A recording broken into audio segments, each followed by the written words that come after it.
साल 1193 बिहार की नालंदा यूनिवर्सिटी में अचानक आक्रमण होता है। चारों तरफ चीख पुकार मच जाती है। यूनिवर्सिटी में मौजूद हजारों लोगों को मौत के घाट उतार दिया जाता है और अंत में नालंदा विश्वविद्यालय को भी भीषण आग के हवाले कर दिया जाता है और इसी के साथ खत्म हो जाता है हजारों सालों से इकट्ठा किया हुआ भारतीय संस्कृति और ज्ञान का अनमोल खजाना। आखिर यह आक्रमण किसने किया था और क्यों किया था? नालंदा यूनिवर्सिटी न तो किसी राजा का महल था और न ही सोने चांदी और हीरे मोतियों से भरा हुआ कोई तहखाना। नालंदा विश्वविद्यालय तो एकमात्र जगह थी जहां पूरे विश्व से लोग पढ़ने आते थे। तो इसे बर्बाद करने के पीछे क्या मकसद था? इन्हीं सब सवालों के जवाब तलाशने की कोशिश करेंगे इस वीडियो में। दोस्तों, भारतीय संस्कृति और ज्ञान के अपार भंडार को खत्म करने वाले उस व्यक्ति का नाम था बख्तियार खिलजी, जो अफगानिस्तान से 1193 में भारत आया था। यहाँ उसने दिल्ली सल्तनत में एक पद हासिल किया, लेकिन खिलजी का सपना बड़ा था। उसे पद नहीं बल्कि पूरा राज्य चाहिए था। उसके बाद उसने युद्ध के मैदानों में बहादुरी दिखाई, जिससे खुश होकर अवध के राजा ने उसे मिर्जापुर के पास का एक छोटा सा राज्य दे दिया। उसके बाद उसने अपने आसपास के राज्यों और बिहार के कुछ हिस्सों पर आक्रमण करके उन पर कब्जा करना शुरू कर दिया। इसी दौरान बख्तियार खिलजी अचानक बीमार पड़ जाता है।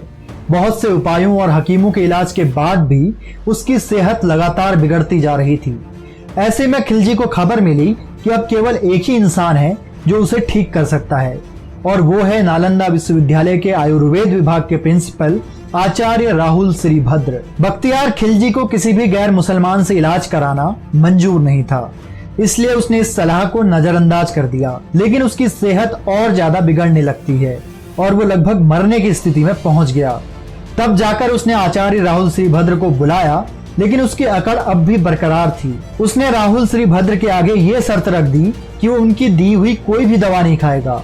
अगर वो सच में विद्वान है तो उसे बिना दवाई खिलाए ठीक करके दिखाए। आचार्य जी ने भी खिलजी की ये चुनौती स्वीकार कर ली और कुछ दिन बाद वो खिलजी को एक कुरान की किताब देते हैं और कहते हैं कि इसमें कुछ पन्ने रोज पढ़ा करो। खिलजी ऐसा ही करता है और देखते ही देखते उसकी सेहत सुधरने लगती है और पूरी कुरान पढ़ते पढ़ते ही वो ठीक हो गया। ये देखकर खिलजी दंग रह गया और उसने पूरी सच्चाई जानने की कोशिश की। तब उसे आचार्य जी ने बताया कि उन्होंने कुरान के पन्नों पर दवाई लगा दी थी, इसलिए जब वो पन्ने पलट रहा था तो धीरे धीरे वो दवाई श्वास के द्वारा उसके अंदर जा रही थी। ये बात सुनते ही खिलजी तिलमिला गया। उसे ये चीज बर्दाश्त नहीं हुई कि दूसरे धर्म और देश के लोगों के पास वो ज्ञान कैसे है जो उसके धर्म के हकीमों और देश के लोगों के पास भी नहीं है। उसे बहुत जलन महसूस होने लगती है और वो इसी जलन भावना में फैसला करता है कि वो इस ज्ञान के सोर्स को ही खत्म कर देगा। वो नालंदा में आक्रमण कर देता है।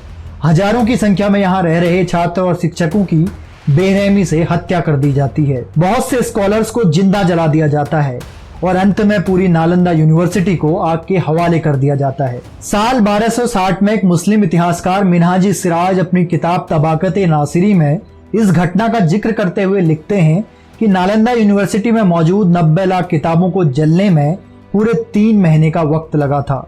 दोस्तों, ये नुकसान हमारे हिंदुस्तानी सभ्यता के लिए इतना बड़ा नुकसान था कि इसके बाद हम हजारों साल पीछे चले गए। इस नुकसान को पूरी तरह से समझने के लिए पहले ये समझना पड़ेगा कि उस यूनिवर्सिटी में आखिर ऐसा था क्या। दोस्तों, नालंदा का उदय 5वीं शताब्दी में माना जाता है और इसकी शुरुआत गुप्त साम्राज्य के दौरान हुई थी, जिनके शासनकाल को गोल्डन एज ऑफ इंडिया कहा जाता है। नालंदा शब्द संस्कृत के 3 शब्दों से मिलकर बना है, ना अलम दा, जिसका अर्थ होता है कभी न रुकने वाला ज्ञान का प्रवाह।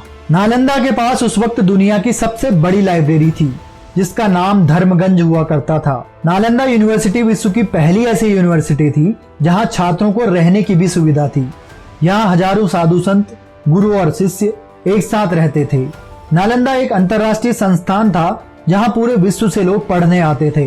नालंदा में China, Japan, Korea, Indonesia, Persia, Turkey और श्रीलंका जैसे देशों से लोग पढ़ने आते थे। नालंदा यूनिवर्सिटी की जानकारी हमें ह्वेनसांग और इत्सिंग जैसे चाइनीज यात्रियों की किताबों में भी मिलती है। ह्वेनसांग 7वीं शताब्दी में नालंदा आते हैं। वो इसकी स्थापना का श्रेय गुप्त वंश के शासक कुमार गुप्त प्रथम को देते हैं। ह्वेनसांग लिखते हैं कि यहाँ 10,000 छात्र और लगभग 1,500 शिक्षक रहते थे। यहाँ बुद्धिज्म के साथ साथ ज्योतिष शास्त्र, गणित, दर्शन, आयुर्वेद और व्याकरण जैसे विषयों की शिक्षा दी जाती थी। यहाँ तक कि पुराने उपनिषद और वेद शास्त्रों की ओरिजिनल कॉपीज भी यहाँ मौजूद थी और उनको कभी भी रिकवर नहीं किया जा सका। यहाँ पढ़ने वालों में हर्षवर्धन, वासुबंधु, धर्मपाल, नागार्जुन, पद्मसंभव और ह्वेनसांग जैसे बड़े बड़े नाम शामिल थे। महान ज्योतिष और गणितज्ञ आर्यभट्ट भी इस यूनिवर्सिटी के हेड रहे थे। इस यूनिवर्सिटी में उस वक्त बौद्ध धर्म के लोग भी शिक्षा ग्रहण करने आते थे। इसीलिए जो लोग बख्तियार के अत्याचार से बच गए थे वो लोग जान बचाकर तिब्बत भाग गए।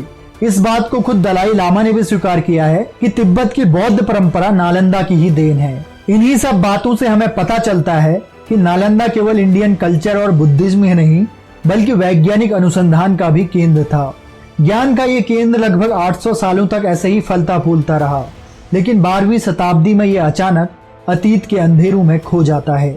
नालंदा को खत्म करने के बाद खिलजी बिहार में ही मौजूद 2 और यूनिवर्सिटीज विक्रमशिला और उदांतापुरी को भी नष्ट कर देता है।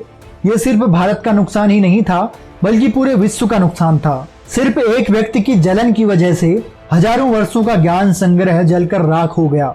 दोस्तों, हालांकि कुछ समय पहले नालंदा यूनिवर्सिटी को एक बार फिर से चालू किया गया है, लेकिन हम सभी जानते हैं कि नालंदा अब सिर्फ नाम का नालंदा है, क्योंकि इसमें मौजूद अमूल्य खजाना तो हम उसी दिन खो चुके थे जिस दिन इसको आग के हवाले किया गया था। तो दोस्तों, ये था हमारा आपको भारतीय इतिहास से जोड़े रखने का एक छोटा सा प्रयास। मिलते हैं अगली वीडियो में। नमस्कार।